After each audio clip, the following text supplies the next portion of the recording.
지나간 주간에 입춘이 있었습니다. 입춘. 봄의 시작, 봄에 들어가는 절기. 근데 해마다 이 얘기 하는데 입춘에 따뜻했던 적을 좀 경험해 본 게 있나 싶습니다. 특히나 오늘 진짜 춥죠. 좀 날씨가 풀리나 싶더니 어제 오늘 추워져서 영하 10도 또 됐다고 합니다.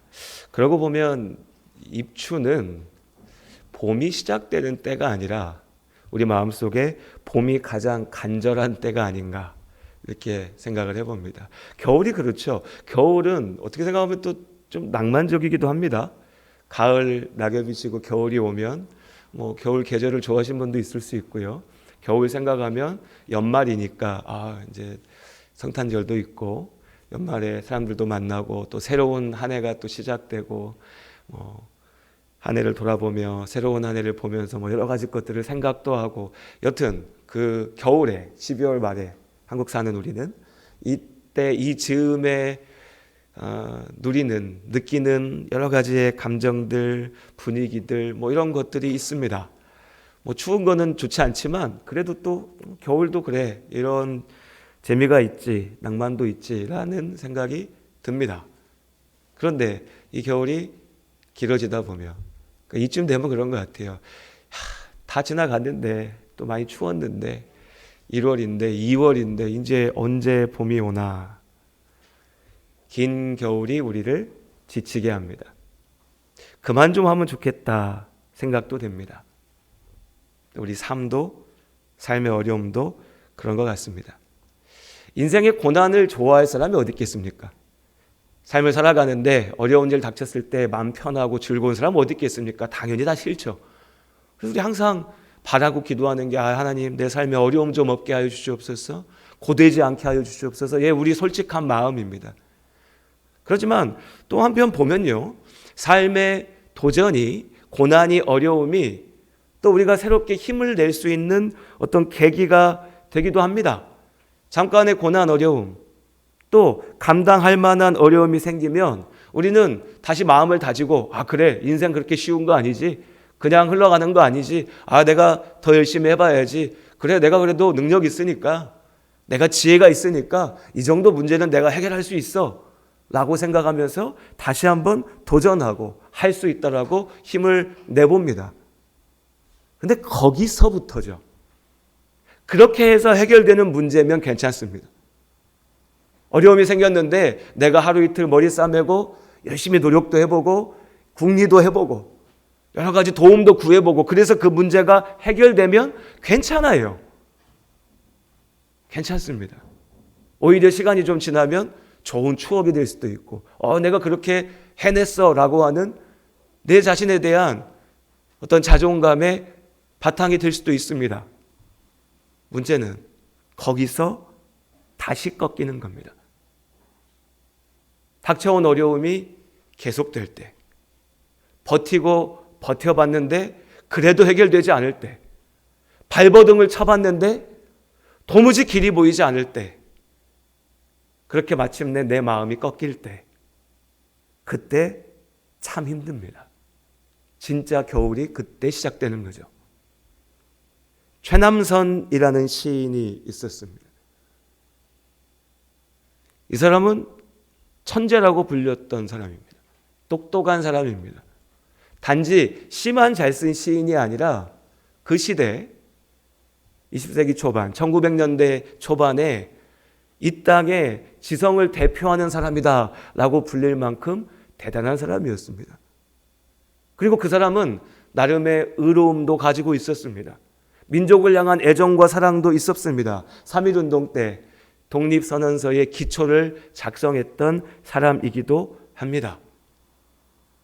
처음부터 나쁜 사람 아니라는 겁니다. 못돼 먹은 인간 아니라는 거죠. 나름대로 붙잡혀갈 각오를 하고 내가 고초를 겪을 다짐을 하고 민족의 독립을 위해서 나서봤던 사람이었던 겁니다. 그런데 이 사람이요, 1928년이 지나자 변절합니다. 일제에 무릎을 꿇습니다. 고개를 숙입니다. 독립운동을 하지 않겠다 해서 멈추지 않았고 1943년에는 학도병들, 우리 어린 아이들, 소년들에게 천황을 위해서 나가서 싸워야 된다. 일본 제국을 지키기 위해서 나가야 된다.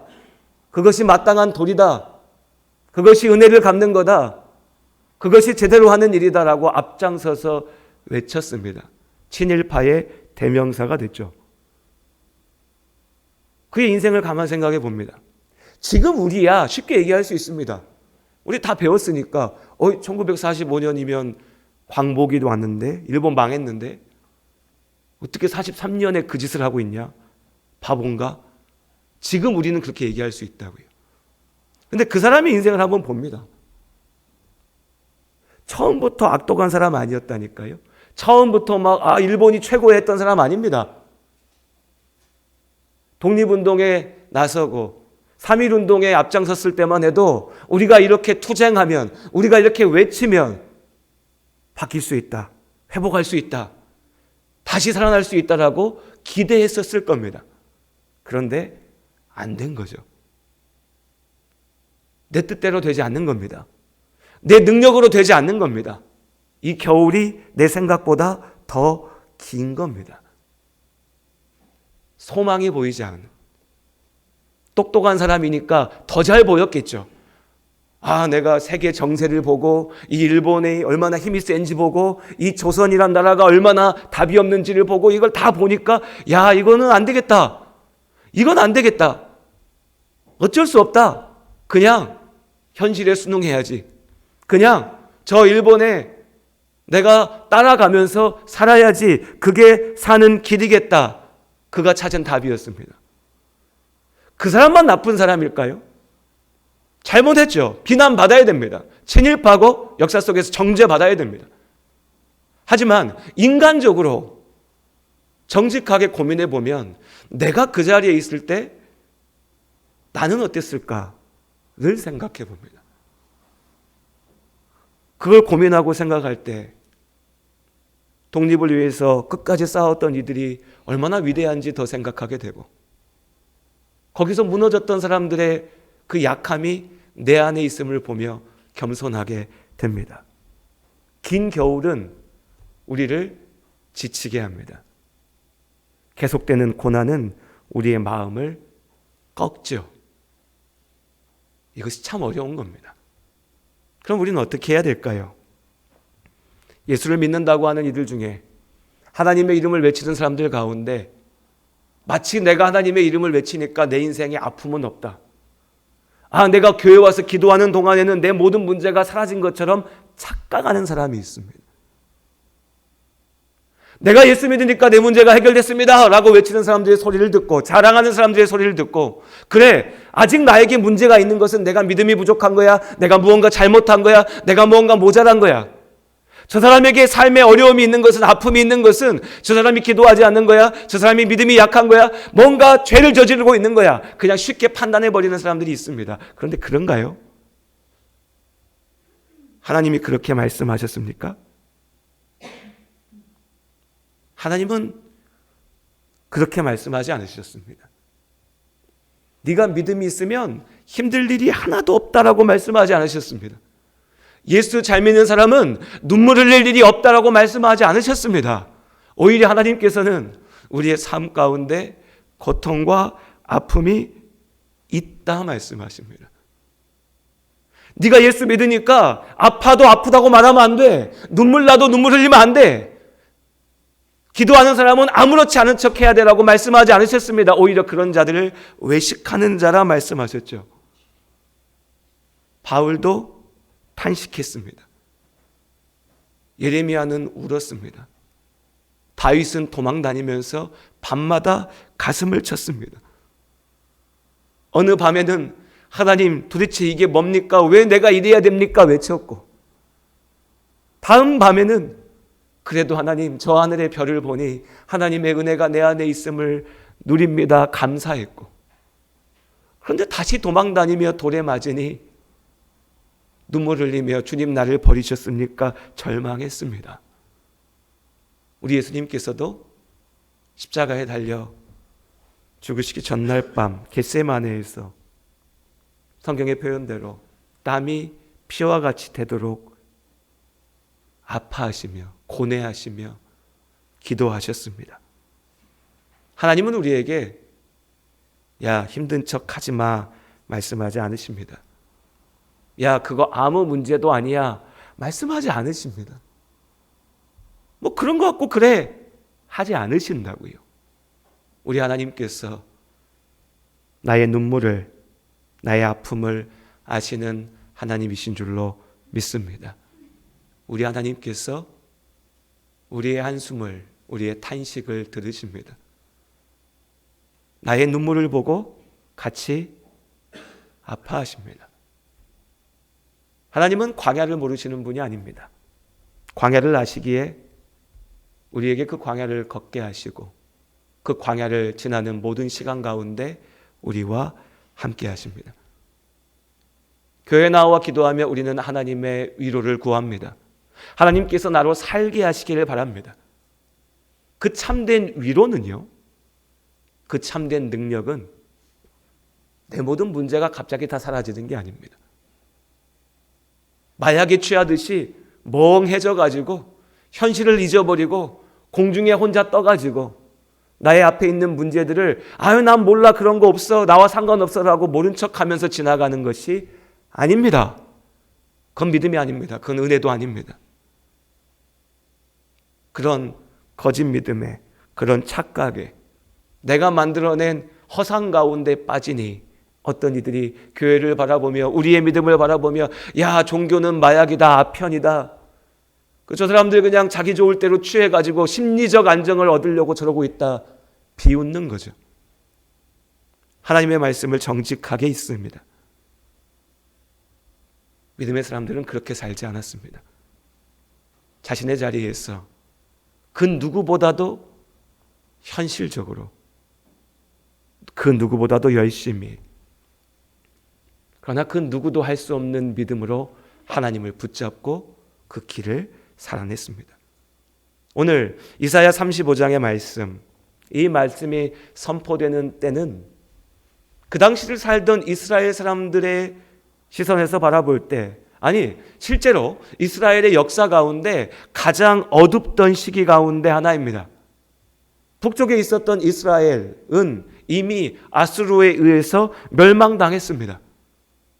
그 아수르가 남쪽 유다를 공격하였을 때 히스기야의 기도 가운데 하나님께서 유다를 지키셔서 예루살렘을 지키셔서 겨우 살아남게 되었지만 버티게 되었지만 여전히 남쪽의 이집트, 북쪽의 아수르와 바벨론 강대국들의 위협 가운데 복잡한 국제 질서 가운데 언제 이 나라가 무너질지 알지 못한 위태로운 상황이었습니다. 이스라엘 사람들의 마음속에 이중적인 마음이 같이 섞여 있었습니다. 한편에는 거짓 선지자들의 말을 들으면서 야 그래도 어떻게든 되겠지. 우리가 그래도 하나님 외치고 그래도 예루살렘에 성전이 있는데 하나님이 어떻게든 지켜주시겠지라고 생각하는 마음도 있었습니다. 그러나 그 허상의 믿음 더 깊은 곳에는 두려움이 있었습니다. 야 이거 다 끝장나는 거 아니야? 우리가 뭘 할 수 있지? 이건 답이 없는데? 이건 다 망한 거 아닌가? 그때 하나님께서 주신 말씀이 오늘 이사야 35장의 말씀, 우리 1절과 2절의 말씀 함께 읽도록 하겠습니다. 이사야 35장 1절과 2절 우리 한 목소리로 함께 읽겠습니다.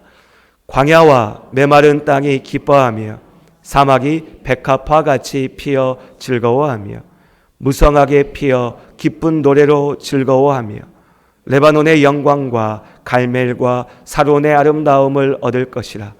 그것들이 여호와의 영광 곧 우리 하나님의 아름다움을 보리로다. 우리 삶의 고난 가운데 우리도 이스라엘과 같은 절망에 빠질 때가 있습니다. 주변에 그 무수한 강대국들이 움직이는데 도대체 뭘 어떻게 해야 될까요? 내 인생에 내가 오늘 하루 4-5시간 자고 노력해서 할 수 있는 일이라면 그렇게라도 해보겠습니다. 내가 10시간씩 기도해갖고 될 수 있는 일이라면 그렇게라도 해보겠다고요. 그런데 우리 인생의 진짜 문제는 그렇게 다가오지 않습니다. 내가 지금까지 게을러서 오늘부터 열심히 해서 할 수 있는 문제면 여러분 기도하면서 열심히 하십시오. 열심히 해야 됩니다. 그건 내가 바꿀 수 있는 문제입니다. 내가 바꿀 수 있는 문제, 내가 할 수 있는 것들 하나님께서 맡기셨는데 아유 나는 못합니다. 들어 누워가지고 아유 하나님 어떻게 해주세요. 거기에 무슨 기도가 있습니까? 변명과 핑계뿐이죠. 근데 진짜 문제는 거기서 오지 않죠. 진짜 아픔은 거기에 있지 않습니다. 그 누구보다도 내가 원하고 내가 바라고 내가 가슴을 치고 내가 해내고 싶은데 내 힘과 내 능력으로 될 수 없는 그 모든 일들 속에 그 절망 가운데 우리가 있을 때 하나님께서 우리에게 주시는 말씀, 광야와 메마른 땅이 기뻐하며 사막이 백합화같이 피어 즐거워하며 무성하게 피어 기쁜 노래로 즐거워할 텐데 그 광야가 그 메마른 땅이 그 사막이 레바논의 영광으로 갈멜로 샤론의 아름다움을 얻게 될 것이다. 우리는 이 말씀이 딱 와닿지는 않습니다. 왜냐하면 우리 레바논, 갈멜, 샤론의 영광 잘 모르거든요. 간단하게 말씀드리면 그 당시 이스라엘이 바라볼 때 가나안 땅에서 가장 아름다운 곳, 가장 풍요로운 곳, 가장 좋은 땅. 우리로 치면 뭐죠? 우리 전통 문화 무릉도원. 기독교인인 우리에게 익숙한 표현으로 천국, 하나님 나라, 파라다이스. 하나님께서 그것을 약속하십니다. 하나님은 가장 메마른 곳이 야 그래도 물 마실 수 있게는 해줄게 라고 말씀하지 않으십니다. 야 너 지금 너무 춥고 힘들지? 야 내가 너 손 녹일 자리 정도는 줄게 라고 말씀하지 않으신다고요. 하나님은 네가 있는 그 광야를, 그 메마른 땅을, 사막과 같은 그 자리를 가장 풍요롭고 아름다운 곳으로 바꾸겠다 약속하십니다. 하나님의 나라가 우리 가운데 있음을 믿습니다. 하나님의 나라를 생각합니다. 사람들은 자꾸 내 기준대로 하나님 나라를 생각합니다. 하나님의 구원을 내 기준대로 판단하려고 합니다. 하나님의 영광을 내 욕심과 맞물려서 생각합니다. 천국이 어떤 곳이냐? 야 50평짜리 강남의 아파트. 천국이 어떤 곳이냐? 야 저 동남아에 멋진 리조트가 있는 곳. 천국이 어떤 것이냐? 내가 갖고 싶은 거 다 가지는 자리. 하나님은요? 천국이 어떤 곳인가? 눈물이 기쁨으로 바뀌는 자리이고 너의 약함이 강함이 되는 자리이고 내가 너희와 함께하는 곳이다 말씀하십니다. 그 하나님 나라가 우리에게 약속되어 있습니다. 하나님께서 우리의 삶을 넘어 영원한 생명 가운데 우리가 있게 하실 것을 믿습니다. 광야를 지나면 하나님께서 만나와 메추라기로 먹게 하십니다. 생수로 마시게 하십니다. 우리의 삶도 그렇습니다. 우리의 삶 가운데 부족한 것들 하나님께서 채우십니다. 필요한 것들을 우리에게 주실 것을 믿습니다. 우린 그걸 경험해 왔습니다. 앞으로도 그렇게 하나님께서 우리로 살게 하실 겁니다. 그런데 여러분, 하나님의 은혜는 거기서 멈추지 않습니다. 야, 내가 기도했더니 이게 해결됐네? 아, 그럼 앞으로 살다가도 이렇게 되겠구나. 하나님 나라가 이런 것인가? 아니라고요. 광야를 지날 때 하나님께서 우리를 붙드시는 손이지 우리의 자리가 거기에 있는 것은 아닙니다. 우린 아플 겁니다. 우린 괴로울 겁니다. 우린 모두가 육신의 죽음을 경험하게 될 겁니다. 그러나 거기서 하나님의 구원이 끝나지 않는다는 겁니다. 영원한 생명, 하나님의 나라가 우리 가운데 있습니다. 그런데 이 긴 광야는 우리를 지치게 만듭니다. 긴 겨울 가운데 우리가 괴롭죠. 그러니 이 약속의 말씀을 듣고도 우리의 반응은 할렐루야 하나님께 찬양이 아니라 내가 그 말씀 한 번, 두 번 듣습니까? 도대체 하나님의 영광은 어디 있고 하나님의 생명은 정의는 어디에 있습니까? 하나님은 계시긴 합니까? 나는 탄식이 절로 나오죠. 하나님의 사람이라 불렸던 하박국도 그랬습니다. 하박국 선지자가 하나님 앞에 하나님 알겠는데요. 내가 하나님 말씀도 들었는데요. 그거 진짜입니까? 진짜 그렇게 됩니까? 지금 다 망해가는데요. 죽겠는데요. 진짜 하나님의 영광이 있습니까? 생명이 있습니까? 주여, 내 생명이 끊어져 갑니다. 주여, 내 세상이 다 끝나가는 것 같습니다. 그런데 하나님의 생명이 진짜 있습니까? 내 눈에 보이지 않는데. 하박국 2장 3절에 하나님께서 하박국 선지자에게 주신 답이 있습니다. 내가 너에게 전하는 이 묵시의 말이 정한 때가 있나니 그 종말이 속히 이르겠고 결코 거짓되지 아니하리라. 비록 더딜지라도 기다리라. 반드시 응하리니 지체되지 아니하리라. 하나님께서 하박국에게 주신 답이었고 오늘 우리에게 주시는 답인 줄로 믿습니다. 여기서 우리가 세 가지를 봅니다. 하나는요, 정한 때가 있습니다. 정한 때. 하나님의 때, 하나님의 완전한 계획이 있습니다. 우리는 그게 눈에 보이지 않습니다. 답답하죠. 괴롭죠. 그런데 우리 일상에서도 우리 이걸 계속 경험합니다. 병원 가서요, 우리 아이들 지금 아픈다고 독감 걸려서 아프고 장염이라 막 고생하고 엄마 아빠 마음 같으면 약 먹고 하루 이틀이면 나으면 좋겠는데 한 주가 지나고 막 또 아프고 2주가 되고 이러니까 속상하고 힘든데 의사 선생님한테 찾아가면 뭐라고 그럽니까? 이거 이렇게 지나면 괜찮습니다. 지금 당장 내 마음엔 그게 잘 안 들어와요. 언제 괜찮나. 근데 그래도 이건 우리가 경험해 본 일이니까 그래도 생각합니다. 그래, 괜찮지 뭐. 감기 걸릴 수 있지. 나으면 더 건강해지지. 문제는요, 우리가 경험해 보지 않은 일들, 내 삶에 내가 아직 부딪혀 보지 못한 일들, 인생의 고난과 도전과 어려움, 우리 모두가 맞닥뜨리게 될 삶의 마지막이라는 순간 두렵습니다. 무섭습니다. 다 끝장날 것 같습니다. 하나님은 우리에게 말씀하십니다. 내가 너를 향한 계획을 가지고 있다. 하나님의 정한 때가 있습니다.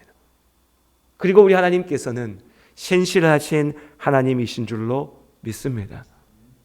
신실하신 하나님께서 당신의 말씀을 반드시 이루십니다. 이것은 결코 거짓되지 아니하리라. 그래서 여러분, 이단 사이비가 따로 있는 게 아닙니다. 하나님의 이름을 내걸고 거짓을 말하면 그것이 하나님의 대적자가 되는 겁니다. 그래서 우리는 주의해야 됩니다. 우리는 정통교단이야. 우리 교회는 아무 문제 없어. 나는 제대로 된 교회 다니고 있으니까 나는 괜찮아. 여기서 멈추면 안 되고요. 하나님, 내가 거짓 가운데 무너지지 않게 하여 주시옵소서. 신실하신 하나님을 내가 따라갈 수 있게 하여 주시옵소서. 우리 하나님께서 신실하신 하나님이신 줄로 믿습니다. 거듭거듭 말씀하십니다. 아브라함에게, 다윗에게, 예수님의 제자들에게, 초대교회 믿음의 성도들에게, 우리에게 하나님은 신실하신 하나님, 믿부신 하나님, 믿을 수 있는 하나님이시니 그 하나님께서 당신의 말씀을 이루실 줄로 믿습니다. 그리고 말씀하십니다. 비록 더딜지라도 기다리라. 반드시 응할 것이니 지체 없이 이루어질 것이다. 봄이 더디 옵니다. 입춘 지났지만 아직 봄 아닙니다. 한 달 지나도 우린 그렇게 얘기할 겁니다. 계절은 3월 됐으면 봄이어야 되는데 왜 아직도 추워? 우리 분명히 그럴 겁니다. 더디 오죠. 천천히 옵니다. 하나님께서 그걸 아십니다. 우리는 모르지 않으십니다. 왜 못 기다리냐? 왜 못 참냐? 하나님 나라 있다니까 왜 그걸 못 기다리고 바보같이 그러고 있냐? 그러지 않으신다고요. 힘들지, 어렵지, 더디 오는 것 같지, 보이지 않지. 말씀하십니다. 그러면서 우리에게 약속하십니다. 그러나 반드시 이루어질 거고, 그러나 지체 없이 올 것이다. 하나님께서 당신의 말씀대로 이루실 줄로 믿습니다. 그리고 그 약속을 붙잡는 우리가 걸어가야 될 길이 여기에 있습니다. 우리 이사야 35장 8절 말씀.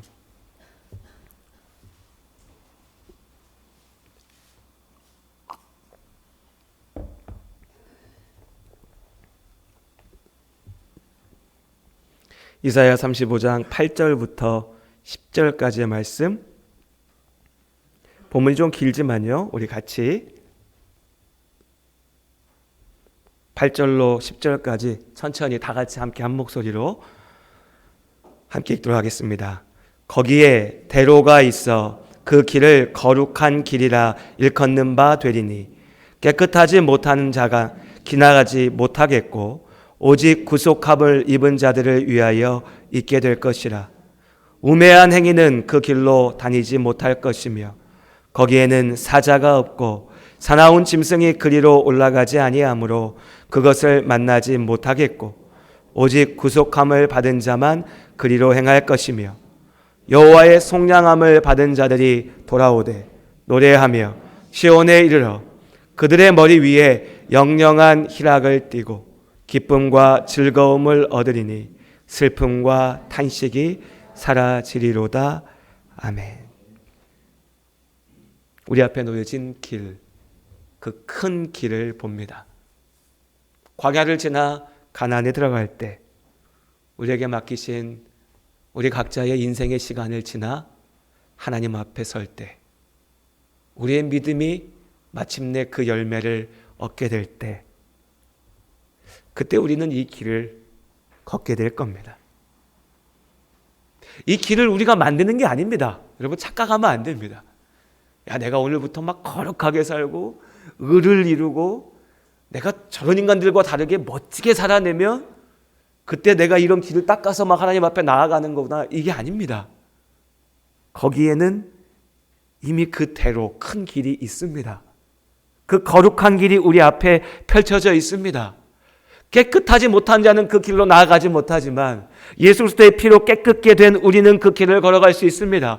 하나님께서 우리를 위하여 예비하신 길이고 주님 앞으로 우리를 부르시는 길입니다. 광야를 지나며 우리 눈앞에 그 길이 흐릿해 보여서 이게 맞나? 이렇게 살아도 되나? 나만 손해보는 거 아닌가? 주변의 사람들이 머리 숙여 절하는 온갖 신들이 눈에 들어오고 나도 저렇게 해야 되는 거 아닌가? 의심될 때도 있으나 믿음의 눈으로 바라보며 걸어갈 때 마침내 하나님께서 우리의 걸음을 이 큰 거룩한 길로 인도하십니다.